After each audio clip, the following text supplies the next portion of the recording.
ചെറുതായിട്ട് കണ്ണിൻ്റെ കാഴ്ച പോയോ എന്നൊരു സംശയമുണ്ട്. കാരണം ആദ്യമൊക്കെ സൂചിക്ക് നൂലിടുക എന്ന് പറയുന്നത് വലിയൊരു ടാസ്ക് ഒന്നും അല്ലായിരുന്നു, പെട്ടെന്നാവുമായിരുന്നു. പക്ഷെ ഇപ്പം 1-2 ലെയർ ആണെങ്കിൽ വലിയ കുഴപ്പമില്ല. കുറച്ച് അധികം ലെയർ, അതായത് നമ്മൾ ഹുക്സ് ഒക്കെ പിടിപ്പിക്കാൻ കുറച്ച് തിക്നെസ്സോടെ കുറച്ച് 4-5 ലെയർ ഇടണമല്ലോ. അപ്പോൾ നമുക്ക് അത് വലിയൊരു ടാസ്ക് തന്നെയാണ്. അപ്പോൾ അങ്ങനെ ഇരിക്കുമ്പോഴാണ് ഒരു ഈസി മെത്തേഡ് കണ്ടുപിടിച്ചത്. ചില സമയത്ത് അതും മറന്നു പോകാറുണ്ട്.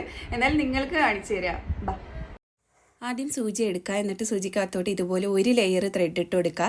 എന്നിട്ട് ഇതുപോലെ സൂചി ഈ 2 ത്രെഡിൻ്റെ അകത്തൂടെ ഇങ്ങനെ ഇട്ടിട്ട് ഒരു നോട്ട് ഇട്ട് കൊടുക്കുക.